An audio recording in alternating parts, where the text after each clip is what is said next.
Tonight on The Passionate Eye, has the Canadian beef industry created a monster in its bid to produce ever cheaper food? So in terms of the amount of antibiotics that are used, it may account for as much as 50% of the total tonnage of antibiotics that are used in Canada. Is this meat safe to eat? When you bring a package of hamburger home from a supermarket, you have to treat it as toxic material. Frankensteer, what went wrong on the way to trying to create the perfect food machine? We just do not want to know.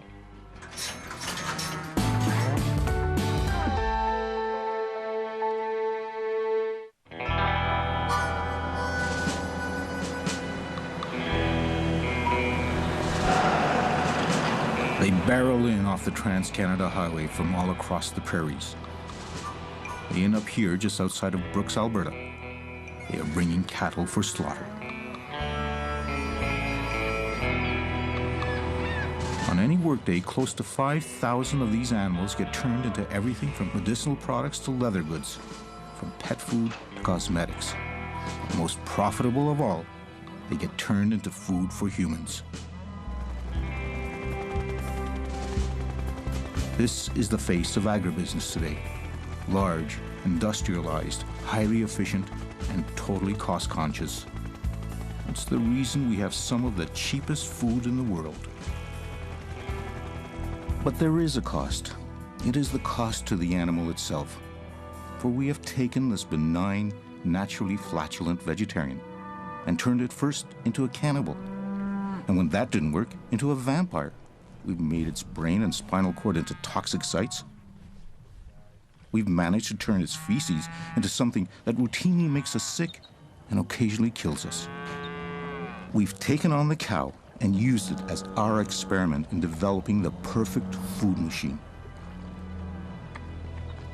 In the process, we've created our very own Frankensteer.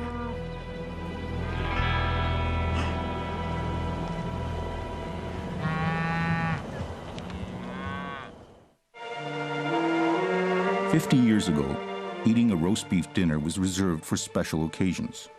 This meat looks good to me.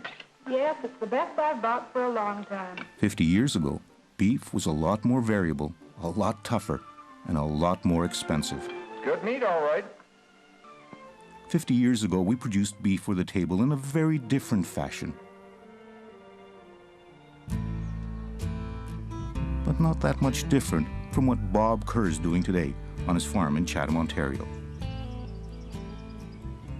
Conditions are very like what they would encounter in nature, but maybe even better than nature, because the animals are living in their natural environment here. They eat their natural diet, and they feed themselves and spread their own manure.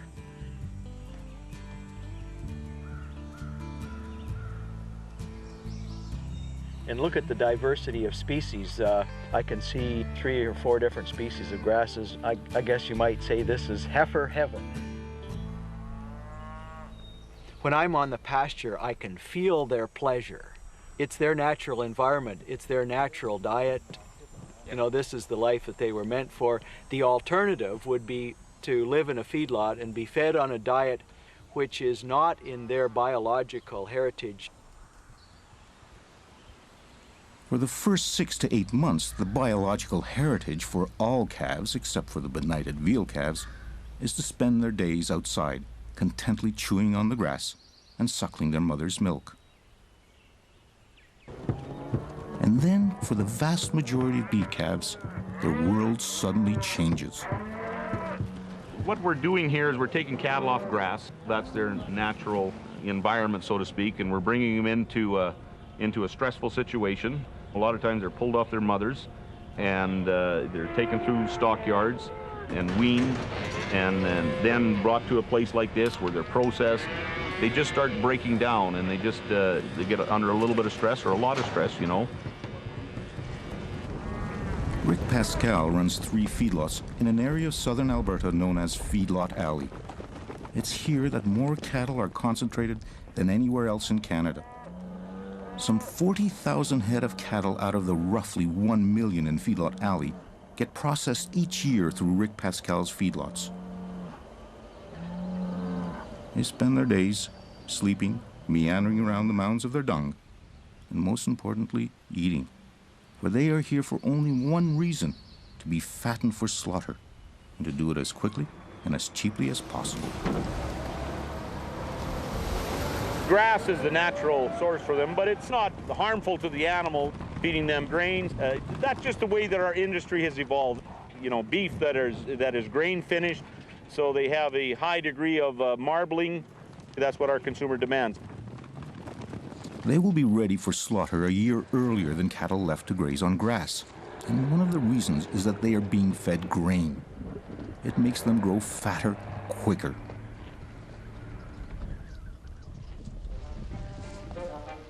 The life of a cow took a revolutionary turn in the 1950s with the expansion of small finishing feedlots into large-scale feeding operations. One reason for the expansion was that grain, like barley and corn, had become cheap to produce, cheap enough to use as feed for cattle. So normally cattle never evolved to consume high grain diets. They never would ever consume that level out in a normal grazing situation. You know, they'd consume a few seed heads and that from the grass, but never at the concentration that they encounter in a feedlot. It takes some time to get cattle to eat grains, especially because at first it makes them sick and has to be done gradually. Too much, too quickly can lead to disaster. The worst nightmare in a feedlot probably be feeding cattle a wrong ration. You know, like if we have some inexperienced help here, instead of feeding a number one ration that is mostly silage, feeding them a full feed ration to cattle that are not ready to take that feed on. And of course that's going to really upset the apple cart, and it'll result in the death of a lot of these cattle. There's a couple of things that can potentially kill the cattle when they're fed that grain diet. One is a condition which we call lactic acidosis. In that situation, the contractions in the digestive tract stops. In the winter of 2005, Alberta was the site of a horrific example of how feed can kill. These cattle had severe acidosis. Basically what acidosis does is it gives them a bellyache, so they start drinking a lot of water, and the starches in the grain work so fast in their rumen that it puts a toxic poison through them. And when that happens, they just turn to mush and liquid, and they were freezing to death because it was also 25, 30 below that night. While it was shocking to find almost 200 cattle dead because of wrong feed, it is perhaps more shocking to discover just how dependent feedlots across North America have become on antibiotics. A relatively small percentage of the diet consists of these pellets. And these pellets are where we would administer the subtherapeutic antibiotic, typically in a commercial situation. These pellets contain antibiotics, but they are not there to treat sick cattle. Subtherapeutic antibiotics are by and large used to prevent disease from spreading through tightly confined animals, just as they're used in the industrial pork and poultry operations of North America. In terms of what a subtherapeutic dosage is that you're including the antibiotic in the diet, and it's usually administered in the diet. You're treating all the animals in the herd, not just those that may become sick, even animals that are not exhibiting signs of disease. While subtherapeutic usage of antibiotics is a common practice in feedlots, the stress of so many cattle packed together can still lead to sickness. And that means even more antibiotics. The biggest issue that you have in feedlot cattle is respiratory issues. This is an animal they pulled because he's sick, eh? And he's got a high temperature. They give him a rectal thermometer and to find out what their temperature. An average temperature is 101.5, kind of 102, and they treat accordingly, you know. So you can see he's a little bit warm, and he's just fighting off the infection, basically. This is a business about economics, and once we got a figure here, we put $50 into the animal, and then we stop treating, you know. So it's and they either got to make it or they don't make it. So you got to call quits here at some point in time. Oh, in terms of the amount of antibiotics that are used in livestock production, it may account for as much as 50% of the total tonnage of antibiotics that are used in Canada. One of the biggest concerns about using such vast quantities of antibiotics on livestock is the potential threat this might have on humans. We know that feeding antibiotics results in antibiotic resistance. That's a given. The bacteria will develop a method to evolve so that they're resistant to those antibiotics.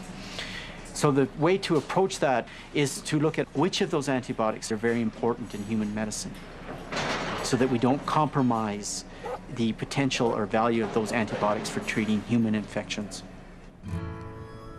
While the Europeans have chosen to ban the use of subtherapeutic antibiotics for all farm animals, Canadian and American regulators have opted to continue this practice. It's a practice that's also had a surprising side effect on cattle.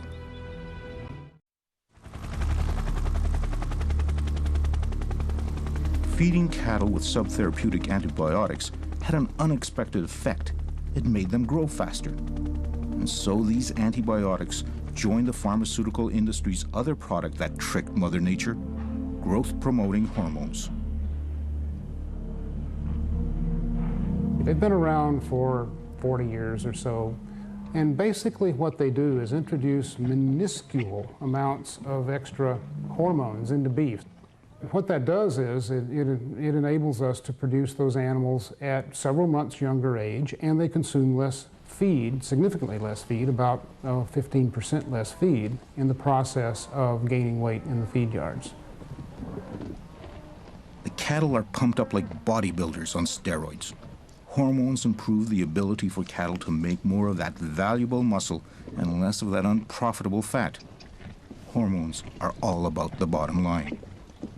And one of the more popular of the growth hormones is Revel-RH. Revel-RH is a combination of two hormones that are produced as implants for implantation under the skin at the back of the ear in feedlot cattle. And the claim is that this is to increase their rate of gain and feed efficiency in the feedlot. But before Revel-RH could be approved for use in Canada, as it already was in the United States, Health Canada scientists were obliged to look over a variety of studies conducted on this new drug combination. What they discovered worried them. In the 3 studies that I reviewed that came out of Europe, there is a very, very obvious and significant dose-related decrease in the thymus weight. Now, the significance of the thymus gland is that that's very important for the maturation of the immune system in these young animals, and this applies, of course, to humans as well. But senior management at Health Canada did not share their concerns. And that's one reason why the scientists ended up testifying in front of a Canadian Senate hearing. I took this matter to Dr. Landry, who was acting director. I said, this is what we are observing. There are serious problems. The uterus of these heifers is enlarged. The thymus gland is regressed. Now, thymus gland is the organ that controls your entire immunological system. That tells you something. And when I took this matter to Dr. Landry, he said, so what? They're going to be slaughtered. I said, for God's sake, they're going to be eaten by people. Despite the objections by its own scientists, Health Canada went ahead and joined the Americans in approving Revel-RH. So in this case, each of those concerns that were raised by the scientists were investigated by other scientists, reviewed, and we came to the conclusion that the available evidence that we have that the use of this product will not pose an undue risk to human health, and that's why the product was approved. The Europeans had taken a different approach to antibiotics and hormones in their animals. Unlike North America, they followed what is known as a precautionary model in the use of these drugs. They banned the use of all these growth-promoting hormones back in about 1988, and they do not allow the importation of Canadian beef into the European Union because of our use of hormones. The Europeans had already seen just what kind of damage one growth hormone had done back in the 1970s. Dawes Laboratories produces DES, a chemical used to increase weight gain in livestock, and a chemical that a growing number of workers have come to fear. Some 50 years ago, diethylstilbestrol, better known as DES, was one of the first hormones to be used to fatten cattle. By the early 1970s, studies showed that residues of DES in meat could cause cancer in humans. But it would take almost 7 years of legal battles with the beef and pharmaceutical industries before DES was finally taken off the market. By that time, though, there was a new hormone available bearing a strong resemblance to DES. It's named estradiol. And estradiol is one of the 2 compounds that make up Revel-RH. One of the 6 of the hormones that the European Union has banned based on the science that this stuff is toxic, it causes cancer, is Revel-RH. And it has estradiol in it. And estradiol is a complete carcinogen. It initiates cancerous tumors and it grows those tumors. And the population that's most at risk are young girls and pregnant women, and it also is known to cause breast cancer. Further European research published in 2002 reaffirmed the European Union's contention that estradiol was a true carcinogen. The American Food and Drug Administration and Health Canada decided to review those European research papers. We came to the conclusion, given all the evidence that we reviewed, that the use of that product will not pose a risk. The argument centers on how much of the hormone remains in the meat. Does it exceed the maximum residual limit set by the American and Canadian regulators? If something causes cancer, you cannot, no scientist can, put a maximum residual limit, because even a single molecule of a drug or residue can attach to a single cell. And when it's done on a repeated daily basis in your food, then it can generate, it can stimulate and promote cancer. That's what the Europeans, how they made their decision. We cannot give you a safe limit. The Europeans banned Canadian and American beef. They in turn were taken to court by the Americans and Canadians. We had now managed to turn the cow into a weapon in a vicious battle over trade. It went to court, and the European Union asked the WTO for Canada's risk assessment on estradiol, on Revel-RH. And the response from the government of Canada is, sorry, our risk assessment and how we determine safe levels of estradiol is secret. Can we see that report? The EU your Health Canada review of this report, can we see it? Is it public? Is it open to the public? It's not. It's an internal review. It's just something that we review. We work closely with the US on this, you know, because we are concerned. We also want to, when any public health issues are raised, we want to make sure we investigate that. If there is any evidence to indicate that something could pose a risk to public health, we take it very seriously. So we did that internal review, and that's the conclusion we came to. In June of 2005, the Health Canada scientists are back on Parliament Hill, still voicing their concerns, but this time they're not speaking as employees of Health Canada, but rather as private citizens, fired by Health Canada for insubordination. Whistleblowers are not necessarily appreciated, even by members of the opposition party. If there's certain problems within the bureaucracy, within the science, then let's have it. We've told you that there's a lot of hearsay. We've told you that hormones have been demonstrated in science to cause cancer. I'm asking you as parliamentarians to let this information come out to you so that you can make your proper decisions. As cattle continue to get their hormones and antibiotics, the scientists continue to argue over the science. If the officials are right, then we and the cattle have nothing to worry about. Unfortunately, there have been a number of times that they've been wrong. And in one case so wrong that it almost destroyed the Canadian beef industry.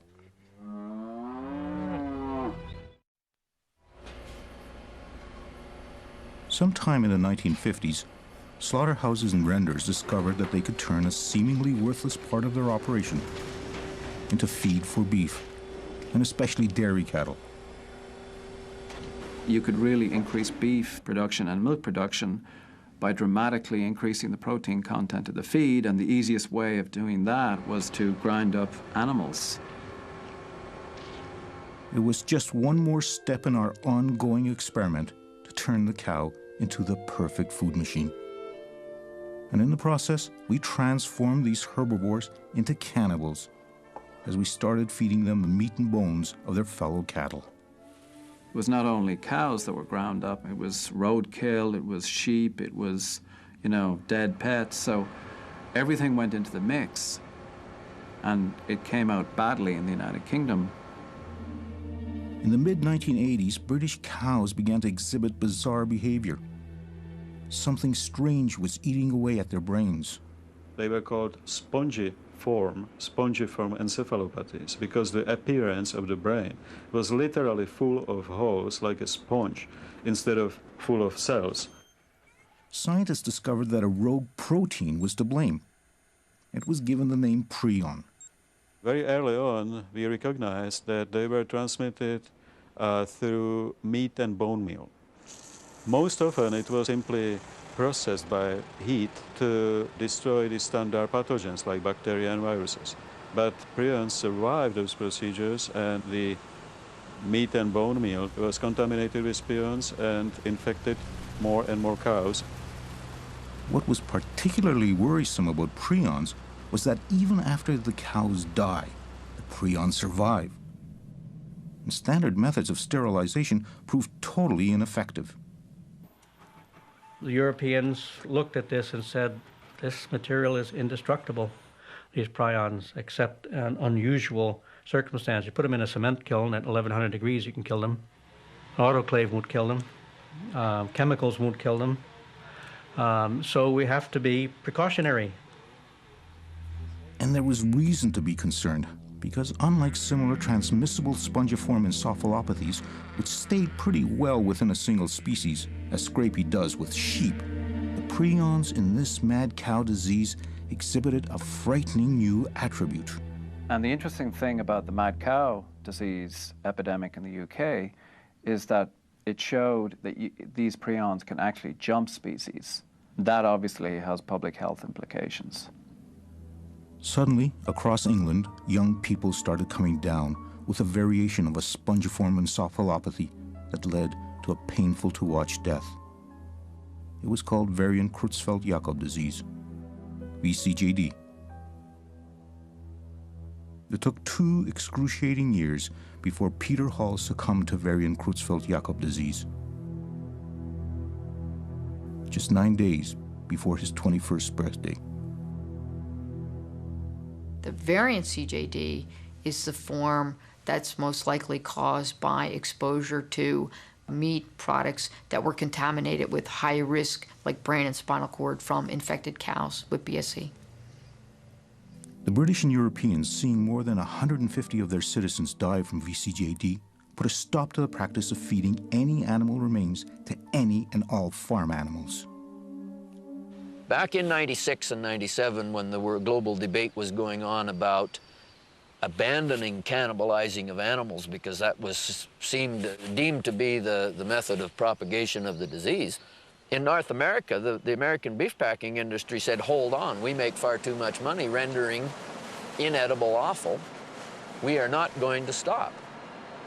North American beef packers and renderers lobbied their governments not to follow the Europeans in their total ban of feeding animals to other animals. So they bent. They said, okay, we'll just stop feeding cows to cows. We can still render down beef product and feed it to pigs and feed it to chickens, but no more feeding beef to beef. My opinion is that it would be best to remove this high-risk material from the all-animal feed system, because there could be 2 ways it can get back to cattle. One is by mistake on the farm, that if you buy a bag of pig feed and that might be fed to the cattle by mistake, then there's cross-contamination. So if this is made in mills for pigs and poultry, is our system of flushing out those high-risk materials adequate? It would be hard to say that it was adequate to totally remove, if there was infectivity in the system, out of the mills. A newly created bureau, the Canadian Food Inspection Agency, took the lead in enforcing the ban. In 1997, when we introduced the feed ban in place in Canada, that particular feed ban did go beyond the World Health Organization recommendations. It did include other mammalian material, poultry litter, restaurant waste, other things that other countries did not do. No more feeding cattle to cattle, with one glaring exception. The blood from slaughtered cows could still be used as a type of milk replacer to feed to calves. 7 years ago, Health Canada looked at this and said, this is a bad idea. And they are the experts on health risk, not CFIA. And so told their fellow federal department, you should stop this. Despite objections by a few Health Canada scientists, the Canadian Food Inspection Agency chose to listen to other experts. What we have done in Canada is to align our programming with the best peer-reviewed international science. The recognized international body for that is the World Organization for Animal Health.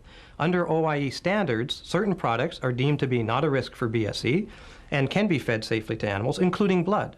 There is no definitive studies that have shown at this point in time that blood orally fed to other animals will transmit BSE. While there might not be any definitive studies connecting BSE and cattle blood, there was very little information about just how many of the millions of Canadian cattle slaughtered each year might actually harbor the dreaded disease. Historically, Canada has never done much testing. And in the 1990s, we were on average testing 1,000 cattle a year for BSE. So we had a minimal testing program for the decade that our herds were most exposed to possible BSE contamination. The Canadian Food Inspection Agency has in the last few years increased the number of tests for BSE, particularly among older cattle. Even with that increase, it still means that less than 2% of the total number of cattle slaughtered annually get tested. When you start testing more, you find more. Rough guess, you'd have to test maybe half to give yourself a reasonable statistical chance of finding it. So we don't want to know. We just do not want to know. What we have attempted to do through the entire BSE crisis is to inform the public about what we're doing, why we're doing it, where's the science behind what we're doing, exposing ourselves to international peer review, inviting other countries to come in and assess what we're doing, and to be able to work with them to meet their issues. As I said, every country that has come through has repeatedly said to us, we believe you're doing the right thing. We have confidence in the safety of your food. We want not only your food, we want your inspection system and how you're doing it. I don't think of any European nation would look upon Canada's system and say, geez, that's what we need. They would look upon it as a kind of lackadaisical U.S.-influenced model that's designed to promote trade but not necessarily produce safe food. The argument by both the United States Drug Administration and the Canadian Food Inspection Agency is that testing for BSE is not the best way to assure food safety. Your best protection is not by the test for public health. The best protection is to remove the high-risk material. So the brain, the spinal cord, the intestines from the human food chain. And real key is in the slaughter plant to prevent the cross-contamination. So when you're removing these tissues, not to contaminate the rest of the carcass that would go for consumption. But what this really means is that these specified risk materials are treated as toxic elements within the cow. First we gave this poor animal mad cow disease. Now we've labeled parts of it hazardous waste sites.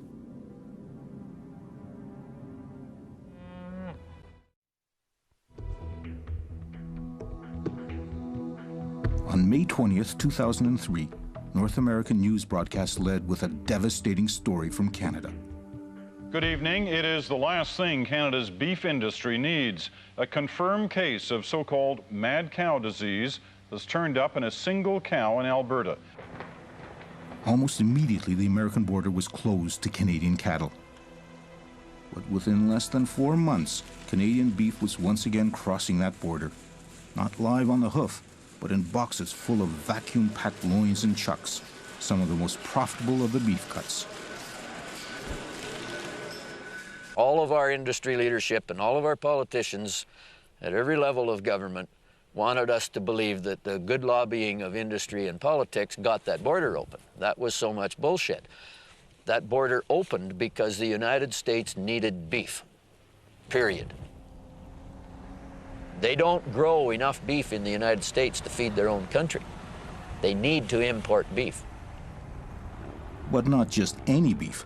Because authorities believe that cattle under 30 months are unlikely to test positive for BSE, Americans were prepared to accept young Canadian beef.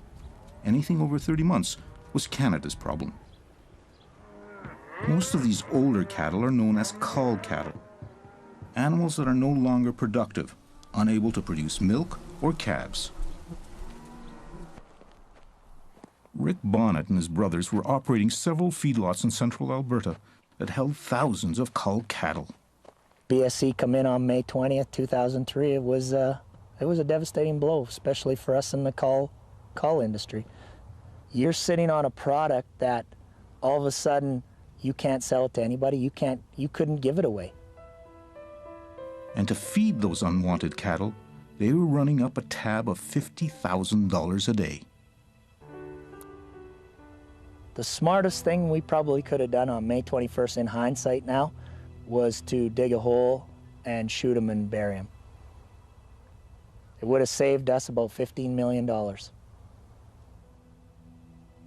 After over 30 years in business, Rick Bonnet and his brothers were driven out of their feedlot operations and forced into bankruptcy. Meanwhile, the two biggest packers in all of Canada were expanding their facilities. Lakeside Packers, owned and operated by the American Tyson Corporation, and another huge operation in High River, owned by the world's largest privately held food conglomerate, Cargill, transformed their operations to accommodate American demands that they slaughter only young cattle. There are estimates that these two packers slaughter anywhere from 65 to 80% of all the cattle in Canada. They run their slaughter operations like any efficient assembly line. The quicker the line speed, the bigger the profit. The process is called a disassembly line. The employees disassemble the cow, and each worker stands in one place, performing a minute and specific function over and over and over. The line speed is horrific. Employees must work very, very fast. In fact, I know workers that cut the head off of a cow all day long with their right hand, pass it into their left hand, and hang it on a meat hook with their left hand. A cow's head weighing 50 or 60 pounds. It's difficult work. And one worker might do that 800-900 times a day. CFIA inspectors and veterinarians are supposed to be monitoring these ever-quickening disassembly lines. The problem we're having nowadays is that the Canadian Food Inspection Agency is being creative in terms of meeting the demand of those high line speeds by being creative with formulas. What they're doing is creating a formula where we can minimize the amount of inspection regulators. Following along with the recent American changes in food safety regulations, CFIA is now handing over more and more responsibility for inspection to the companies themselves. I remember 25 years ago, when I came to the big Canada Packers in Toronto, we actually had an inspector who would be on the finals, the last point where the carcass was to be showered. And that inspector's responsibility was to assure that every visible fecal matter could be trimmed off. Could be, should be, or would be trimmed off. It was their responsibility, and we gave up that task. The agency told us that we were not quality control people for the plant. The plant had to quality control itself. And so they gave that responsibility to a company employee. Perhaps the greatest food safety issue for beef packers today is the production of huge batches of ground beef. When we look at the large-scale production systems that we employ now, where several thousand animals are slaughtered and that material goes into hamburger, if we have one contaminated animal go into that batch, we now have thousands of pounds of hamburger that are potentially contaminated, which then is distributed across a huge geographical area to a number of potential people who could become infected. Batches of ground beef contaminated with something called E. coli O157H7, bacteria that show up in the feces of cattle, have been known to kill, especially infants and seniors. E. coli O157 is a bacterium that lives harmoniously within cattle, but for humans it can be deadly. And it suddenly and quite mysteriously started showing up in the ground beef coming out of North American slaughterhouses in the early 1980s. And the question you have to ask is, well, where's all this E. coli coming from? Why are we having E. coli now? 30 years ago, we didn't have E. coli. E. coli, in a sense, is a man-made disease which is rooted in industrial slaughterhouses with fast speed of production where they don't clean the carcasses. So they're passing on the E. coli right on the product, wrapping it and putting it in the supermarket, and you're bringing it into your kitchen, and it's toxic.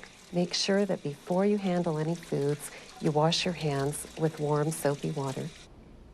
So when you bring a package of hamburger home from a supermarket, you have to treat it as toxic material.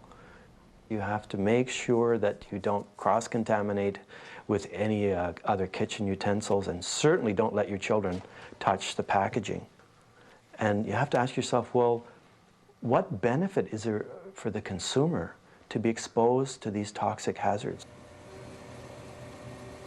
Ground beef contaminated with E. coli O157 looks and smells as if there was nothing wrong with it. And so there was no warning that a toxin might lurk in the hamburger patties that Carole Major of Saint Scholastique, Quebec was preparing. I was making hamburgers, and there was some blood on the counter. Marc-Antoine had come up beside me. He touched the drops of blood, and then I saw him put his hands in his mouth. That's how he got sick, not by eating meat. It was Sunday when he touched the contaminated blood, and by Thursday, he started to get diarrhea. And in the afternoon, we realized that he had blood clots in his stools. The blood clots were as big as oranges, and that's when we saw that there was nothing but blood in the toilet. We immediately left for the hospital. 8-year-old Marc-Antoine Major was soon moved to the intensive care unit, diagnosed with a life-threatening condition known as hemolytic uremic syndrome. I knew we were in for a big fight to save him, because this is a very serious illness, and his kidneys had failed, and we know that many other organs can fail consecutive to this. So we had to dialyze him. He had other complications. His heart was involved. He had water on his lungs, and he developed jaundice, and he became confused. He became very confused. I was very worried because I knew this was of a very bad omen. Marc-Antoine thought he was going to die. He took off his oxygen mask, asked us, his father and mother, to hold him, and he said goodbye to us. He was convinced he was going to die. But Marc-Antoine managed to survive, where so many others didn't. It's a very wicked disease with late complications. You have to follow these people for at least 10 years before we can say, you'll be okay. And even then. It's very surprising. A drop of blood changed my life. The slaughter industry sees irradiation of ground beef as one solution to treating the threat of E. coli O157. Irradiation uses high-energy gamma rays, or electron beams or X-rays, to destroy bacteria from cattle feces that can contaminate a whole batch of ground beef. But there are some recent scientific studies that raise concerns about the effects of irradiation on the meat itself. The principal type of reaction that I see that's detrimental is cross-bonding between molecules. We're getting material that's chemically altered by way of the irradiation that is inducing chemical transformations, as well as reducing vitamin efficacy or content, nutritive quality, and so on. That's a very complex thing, and to sort this out is difficult. Obviously, the industry is not willing to put money in investigating that kind of thing, and they're not going to spend a nickel more than what they have to on anything else unless the regulatory people ask them to review this and push them for that and so on. Currently, the U.S. permits irradiation of its meat. Canada does not. However, some Canadian officials have joined with the meat packers of this country in promoting its immediate adoption here. I certainly believe irradiation is a legitimate intervention step. It would be a very good risk mitigation step to be applied. In Minnesota, they advocate in their school box lunch programs. They encourage people to buy irradiated beef. The only reason I could see from my perspective as a veterinarian, from my experience to irradiate food, is to just cover up the mistakes the industry is making. If you did the job right, we wouldn't have to go through this. Or if you want, then change the ingredient statement, irradiated feces put on it, so let the consumer know what's actually on the product. So in other words, you are what you eat.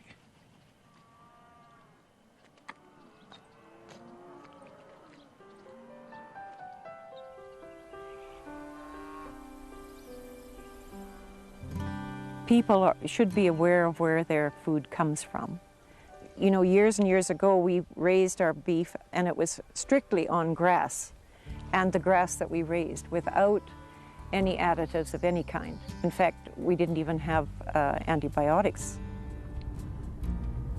Janet Main is a fifth-generation Albertan. She and her family have joined forces with 7 neighboring ranchers working the eastern slopes of the Canadian Rockies. They've created a company called Diamond Willow Range. They produce certified organic beef. Everything that they eat is naturally produced. No spray, no fertilizer.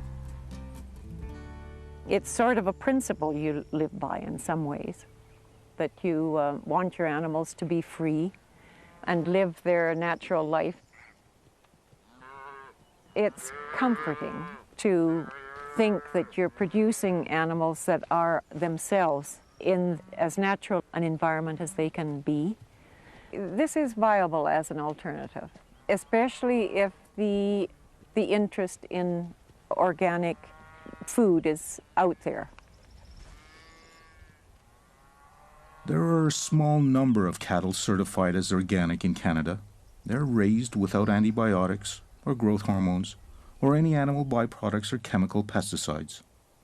But is that a viable option for the millions of cattle that are produced annually in the highly industrialized feedlots of this country? Could we eliminate antibiotics and hormones tomorrow and maintain production and produce cattle? Undoubtedly, the answer to that is yes, we could. The producers will produce what the consumer demands. And if the consumer demands beef fed no antibiotics and they're prepared to pay the differential cost that may exist between those two systems, the producers will do it. Even one of the biggest operators in Alberta's Feedlot Alley agrees. Could we accommodate markets with that would be hormone-free, antibiotic-free, BSE tested-free? Absolutely, we can. What would that cost? You know, $20, $25 a steer or something? Maybe it might not even cost that much. You know, the cost, there would be a cost of significance, but for the betterment of our industry, I think the costs could be well reflected in prices that we could get out of the marketplace. So at what cost do we go back? At what cost do we undo what we've created? At what cost do we turn Frankensteer, that antibiotic-dependent, hormone-laced carrier of toxic bacteria, back to that flatulent, benign herbivore that it once was?